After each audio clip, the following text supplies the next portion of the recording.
Well, good morning, y'all, from Streetsboro, Ohio. Oh,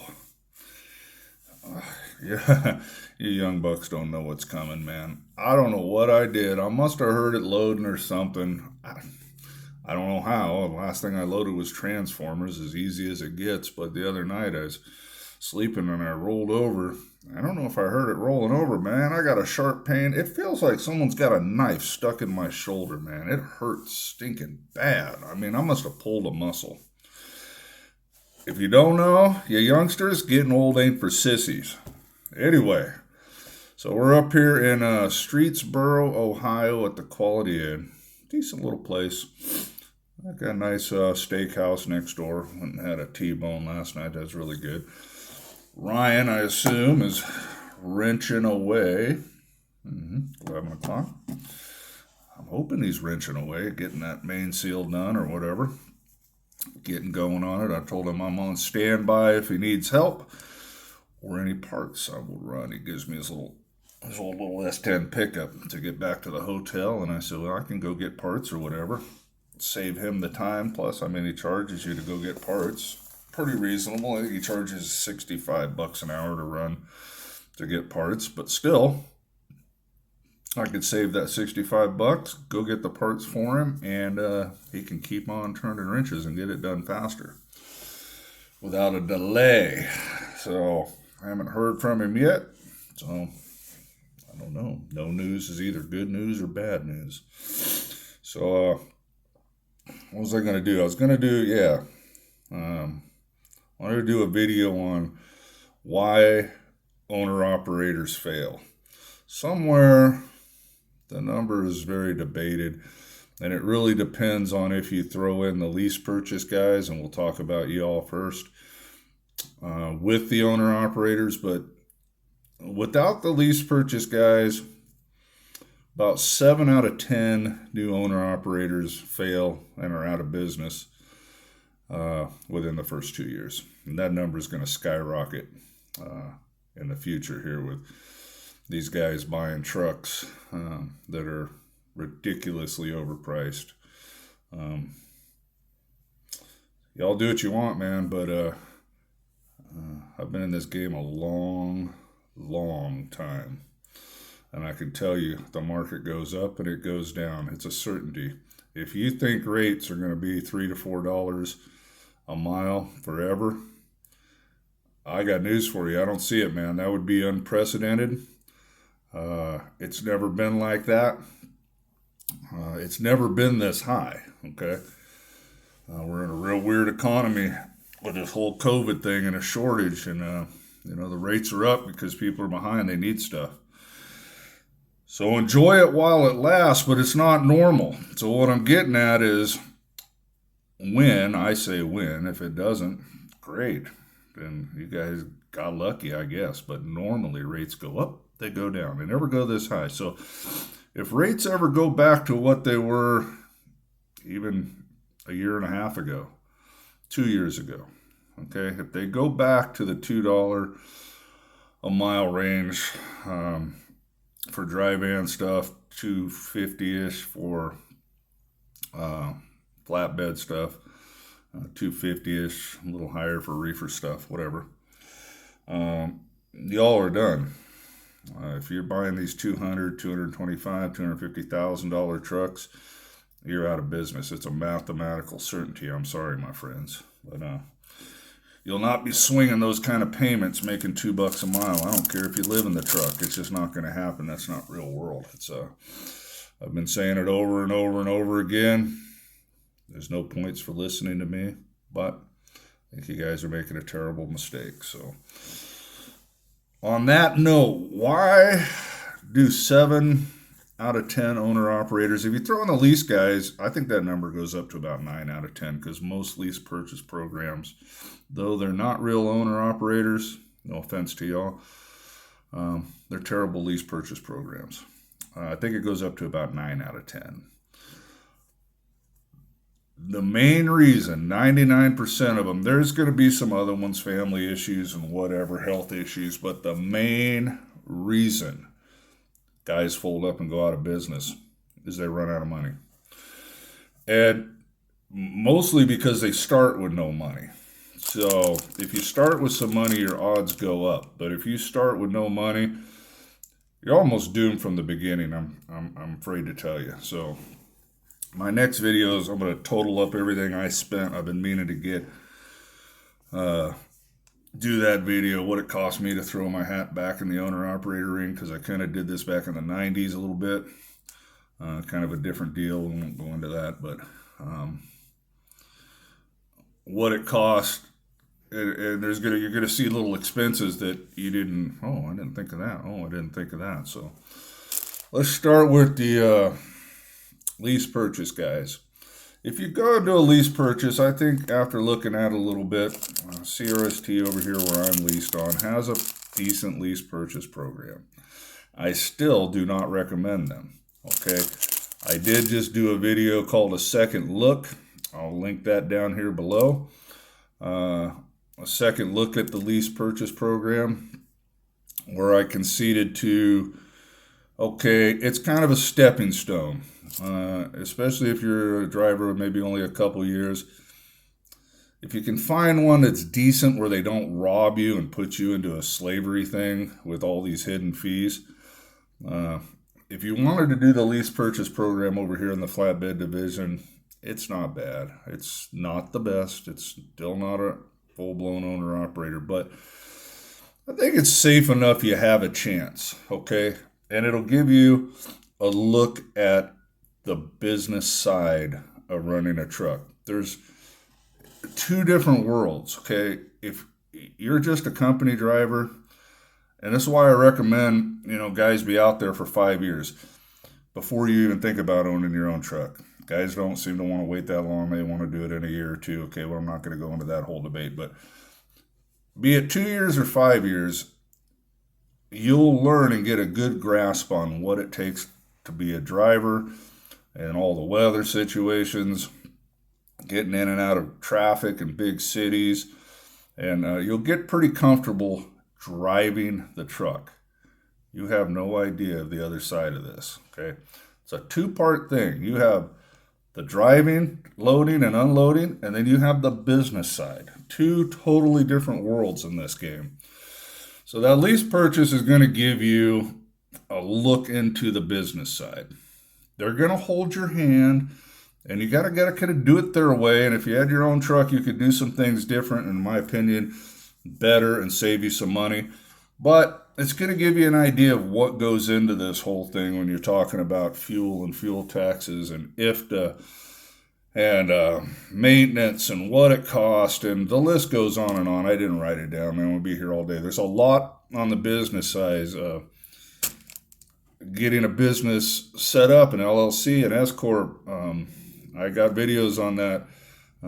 Insurance. Well, they're going to take care of your insurance, but if you're going to go your own authority, well, that's not really going to give you a look at it. But you got to see that most guys can't jump into being a full-blown owner-operator with your own authority, which I don't recommend. I have a video on that. Unless you plan to have 5 or more trucks, I would just lease on to a good company. I wouldn't get my own authority. But guys will argue that to the death, and I'm not here to do that, okay? But I know you'll make more money leased on to a good carrier than you will with your own authority. Guys want to debate that with me? That's fine, man. I'm not here to argue. I've been in this 30 years, and I know that to be a fact. So, but what I was getting at is if you only got 1 or 2 years driving and you go out and buy a truck, insurance costs probably going to break you right from the start, man. It's going to be tough to get someone to assure you, and it's probably going to be around 20 grand a year, which is astronomical, maybe more.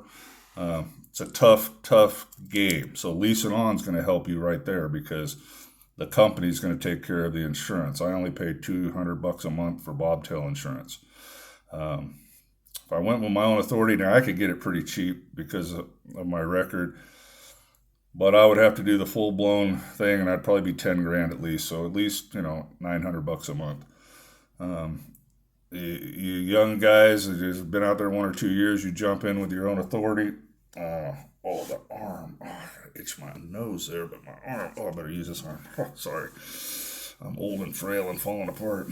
Doing a couple grand a month, man. Gosh, that's that puts you behind the 8 ball anyways. So your lease, the lease purchase programs will give you a little look into that, and you can use it as a stepping stone. With that said, you still need money to do it.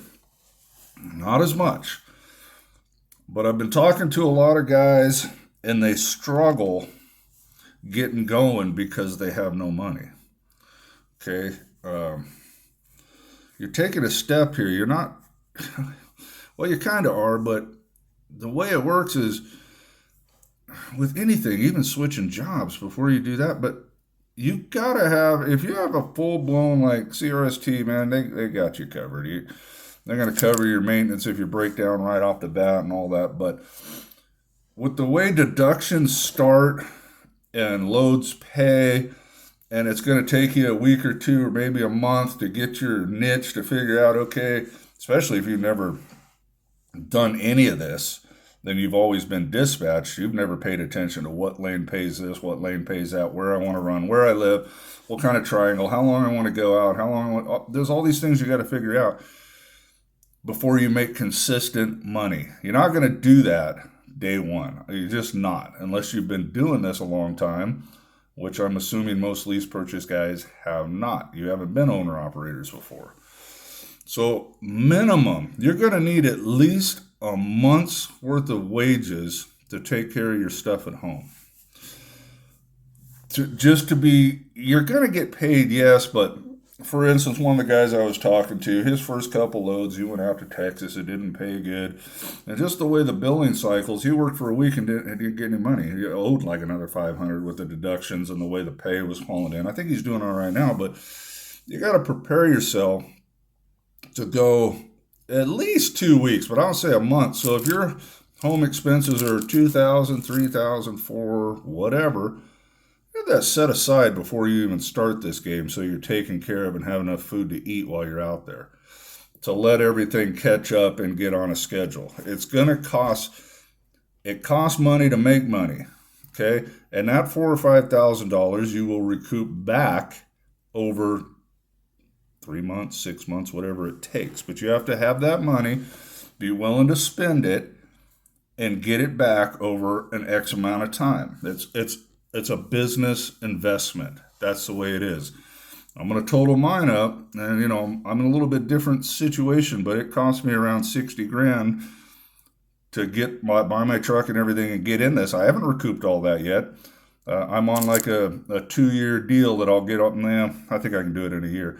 That I'll get my initial investment back. Okay, so county, I got to pay all my bills for a month, over and above all of that, all the maintenance. And all that, I will get my initial investment back over, say, a year or so. I am my own bank, okay? Not everybody can do that, I understand. But that wasn't free money. I had to bust my butt to get that money. So I want it back over an X amount of time. But it doesn't come back in the first month, okay? So you have to set up enough money to pay your bills and get you through the first month to get your groove going or so. And then from there, you'll be making money, paying your bills, and say you'll get it back $1,000 a month. Let's just throw some random number. Above and beyond what you're paying for your expenses, what you're sending home, what you're paying your bills, you'll take $1,000 of that a month, put it back in your bank, and you'll eventually get your 1,000, 2, 3, 4, whatever it costs you to get going back. That's how this game works. So lease purchase guys, that's really all you got to do, because they kind of babysit you and take care of everything else. Now let's get in the owner operator thing. I'm going to just make it short and sweet. I'm going to give you my opinion. You all can go from there. To become a real owner operator, go out and buy a truck. You need that we just talked about. And I would set up 2 months worth of expenses. And it's depending on if you're going to get your own authority or you're going to lease on. Your own authority, you better even add some more money, maybe double what I say, because you're going to have to wait for brokers to pay you unless you're going to factor or whatever. But let's just say what most guys do is buy a truck and lease it onto a company to start.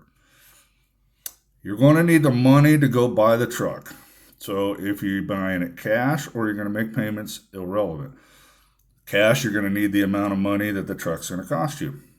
If you're going to go buy it from a dealership, you're going to have to set up your financing either through the dealership or an outside entity, your own bank, whatever credit union you want to use. You're going to need whatever amount they're going to want down, be it $1,000, $5,000, $10,000, $15,000, $20,000, $30,000, whatever it is, you're going to need that. And above that minimum, after you buy the truck, you need a month or two worth of wages to cover everything till you get rolling. And trust me, there's going to be expenses pop up that you didn't think about, like, oh, I need this. I got to put a quail com in my truck. Crap, that's $800. Whatever.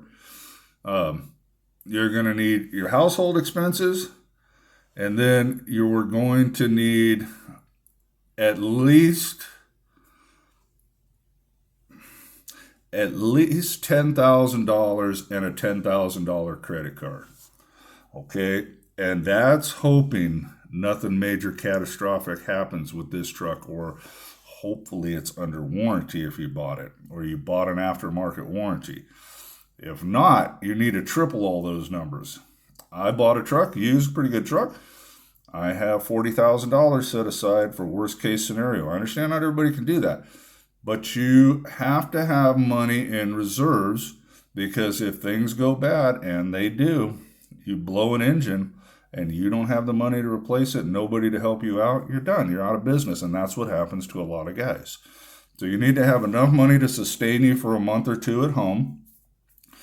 You need to have $10,000 cash to fix something on the truck. Let's just hope nothing goes wrong with the warranty or the engine or the transmission, or you have some kind of maintenance or warranty to cover that if it does. If not, you need to have about $30,000 in the bank and a $10,000 credit card. But let's just say you got the major components of the truck covered somehow. Still need about $10,000 in case you blow some tires, you need brakes, whatever may happen. You need to have some money set aside to fix certain little things. And hopefully that $10,000 does it. But if not, that's where the $10,000 credit card comes in. I say to be safe, 20 grand in the bank after you buy the truck, and a $10,000 credit card, worst case scenario. That's all I can think of. Now, if you buy a used truck from a private party like I do, and you want to be sure you're not going to go out of business in the first couple of years, have you a lot more money set aside in the bank. But the number one reason guys fail is they don't have enough money to start with, and they run out of whatever little bit they had, because things do and will come up. I'm sitting in a hotel right now. This isn't even a major thing. I'm getting a front main seal fixed on my truck, which is, if that's what it is, I haven't heard, but I think that's what it is. The best way to fix that is to fix it and buy a new harmonic balancer, because that's usually what goes out. That's about $500-$600. So I'm looking at $1,500 minimum. You know, he's going to be 5-6 hours into this, and he's cheap, $600. I might only be $1,100-$1,200. I always give him a $100 tip. But if he gets in there and it's a case leak, which I'm hoping it's not, and I don't even know if he has time to do it this week, that's 20 hours. Plus the harmonic balancer. We're $2,500 into sealing the front of this motor. Like that. Okay? If you can't cover things like that, you are in big, big trouble, my friend. So you gotta have money set aside. Yes, you make great money, but it costs money to make money. And this is a business, okay? It's a business. You got to have reserves, capital. I preach it all the time. If you listen to my videos, I mention it almost all the time. But I wanted to make a video specifically addressing this issue, because I just don't think a lot of guys are listening. No offense to y'all, but they're like, hey, you think I can make it? Or, man, I'm not making no money, and then I got to pay my rent and this and that. And I'm like, what in the world, man? You got to have money set aside. You can't just think you're going to come in here, do a lease purchase program, buy a truck, and you're going to go out and run a week and get $5,000. That's not reality, man. That's not how it works, okay? Things come over time. So capital, capital, capital. or if you don't like that word, use reserves, reserves, reserves. Yeah, it costs money to make money. Please listen to me. You have to have some money set aside or you're probably going to fail. This is a tough gig, man. This is a tough gig. Not everybody makes it. Most do not make it. And I'm telling you right now, if you don't have some money set aside, yes, there's going to be the dude that comes in with $500 and 3 years later he's got a fleet of 20 trucks. There's always those exceptions. I love those stories, the great American triumph stories, but that is such a minute minority of what actually happens out here in the owner-operator world. Don't bank on that. All right, y'all, I've wasted 20 minutes of your time, and I'm going to give Ryan a call, and then I'm going to load this up and get the next video going for y'all. All right, hope this helps. God bless you. Bye now.